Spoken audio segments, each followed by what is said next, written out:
হাশিম ইবনে হিজাম রাদিয়াল্লাহু তাআলা আনহু তিনি বলছেন, আল্লাহর কসম করে বলছে, ঋণ শোধ করতে পারবে না। আসসালামু আলাইকুম ওয়া রাহমাতুল্লাহি ওয়া বারাকাতুহু।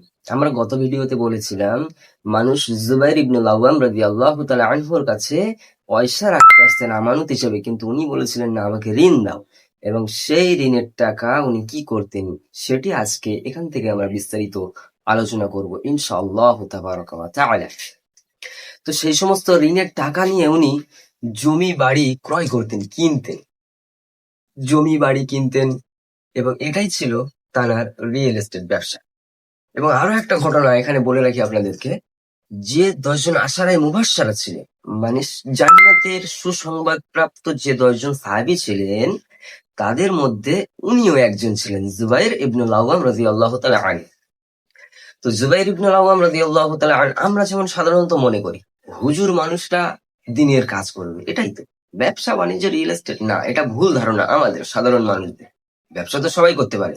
তো আল্লাহ সুবহানাহু ওয়া তাআলা দুটি কথা বলেছেন, হালাল এবং হারাম, দুটি কিন্তু স্পষ্ট আপনার জন্য, আমার জন্য, দুটোই স্পষ্ট। তবে আমাদেরকে বেছে নিতে হবে যেটা আমাদের জন্য সরল এবং যেটা আমাদের জন্য সঠিক। আল্লাহ সুবহানাহু ওয়া তাআলা বলেছে। তো উনি ছিলেন রিয়েল এস্টেট ব্যবসায়ী। তো ওনার যে রিয়েল এস্টেট ব্যবসা ছিল, সেই ব্যবসার তরিকার এখন বর্তমান সময় আমরা যারা রিয়েল এস্টেট ব্যবসা বা প্রমোটারি করি, আমাদের ব্যবসার ধরনটা কিন্তু আলাদা, সম্পূর্ণরূপে আলাদা।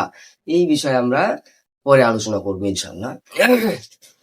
জুবাইর ইবনুল আওয়াম রাদিয়াল্লাহু তাআলা আনহু ওই 10 জন সাহাবীর মধ্যে একজন ছিলেন, যিনি জান্নাতের সুসংবাদ প্রাপ্ত সাহাবী। তো আমরা যেমন শহরে বা কোনো ভালো জায়গায় জমি কিনলে সেটি 5-10 বছর পরে সেটির দাম দুগুণ, তিনগুণের ও অধিক হয়ে যায়, তেমনি উনি থাকতেন মদিনায়। তো ওনার মদিনায় 11টি বাড়ি ছিল। 11টি বাড়ি শুধুমাত্র মদিনায় ছিল না, মিশরে ছিল, বাসরায় ছিল, কুফায় ছিল, এরকম মিলিয়ে। আর সেই বাড়িগুলো ছোট ছোট বাড়ি নয়, এমনি সাধারণ বাড়ির মতো বাড়ি নয়, সেই বাড়িগুলো সুবিশাল বাড়ি, বিশাল বাড়ি ছিল। তো এবং ওনার এই যে রিয়েল এস্টেট ব্যবসার মধ্যে আমরা সমস্ত জমি জায়গা নিয়ে কথা বলবো না, আমরা কথা বলবো শুধুমাত্র 15টা-16টা জমির কথা। তো আরো মজার ঘটনা এখান থেকে, উনি যখন ইন্তেকাল করে যান, ইন্তেকালের পরে আর ঘটনাটা আরো মজার, আপনারা শুনতে থাকুন। তো উনি যখন ইন্তেকাল করবেন, অর্থাৎ যুদ্ধে যাবেন, উনি যুদ্ধে যাওয়ার আগে এই যে জমি বাড়ি কিনেছেন, ওনার ঋণ আছে, এটা ওনার বড় ছেলে আব্দুল্লাহ ইবনে জুবাইর রাদিয়াল্লাহু তাআলা আনহু উনি শুনেছিলেন। তো সাহাবী হযরত জুবাইর ইবনুল আওয়াম, উনি ওনার বড় ছেলে আব্দুল্লাহ ইবনে জুবাইর রাদিয়াল্লাহু তাআলা আনহুকে ওসিয়াত করেছিলেন যুদ্ধে যাওয়ার আগে, যে আমার কাছে তো ক্যাশ পয়সা নেই, আর আমি তো অনেক টাকা ঋণ করে রেখেছি। তো সেই ঋণগুলো পরিশোধ করতে হবে। শোধ করবে কি করে? তো আমি যে জমিগুলো কিনে রেখেছি, সেই জমি বিক্রি করে মানুষের ঋণগুলো মিটিয়ে দেবে, ঋণগুলো দিয়ে দেবে।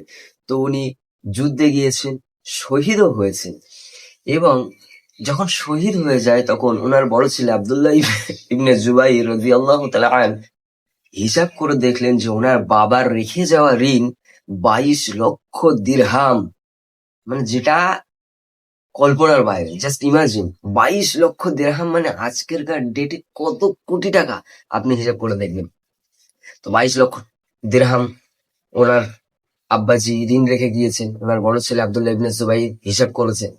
তো সেই ঋণের পরিমাণটা সুবিশাল পরিমাণ ছিল। এবং আমাদের সমাজে কেউ ইন্তেকাল করলে আত্মীয় স্বজন বা তার সন্তান আদিরা বলে না যে আমার বাবা, আমার ভাই যদি কারো কাছে ঋণ করে রাখে, আপনারা বলুন, আমরা সেটা পরিশোধ করব।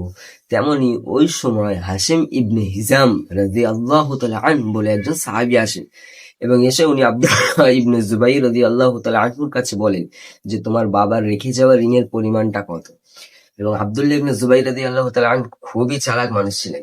উনি ভাবলেন যে এই 22 লক্ষ দিরহামের কথা যদি আমি বলি, মানুষ কি ভাববে। তখন উনি চিন্তা ভাবনা করে বললেন যে 1 লক্ষ দিরহাম। এই 1 লক্ষ দিরহামের কথা শুনে হাশিম ইবনে হিজাম রাদিয়াল্লাহু তাআলা আনহু শুনেই অবাক হয়ে গেলেন, সারপ্রাইজ হয়ে গেছে। 1 লক্ষ দিরহাম! তখন উনি বলছেন যে আল্লাহর কসম করে বলছে, ঋণ শোধ করতে পারবে না।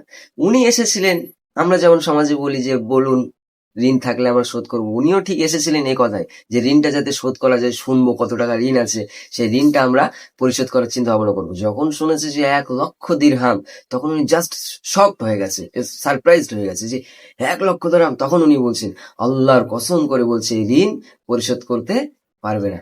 বাকি অংশটুকু আমরা পরের পার্টে বলবো, যেহেতু ভিডিও 5 মিনিটের কাছে চলে গেছে, অনেক লম্বা হয়ে যাবে। আমরা এই পার্ট পার্ট করে সিরিজটা বানিয়েছি। আপনারা আমাদের সঙ্গে থাকুন, আপনাদেরকে আরো সুন্দর সুন্দর ভিডিও আমরা উপহার দেবো ইনশাআল্লাহ তাবারাক ওয়া তাআলা। আসসালামু আলাইকুম।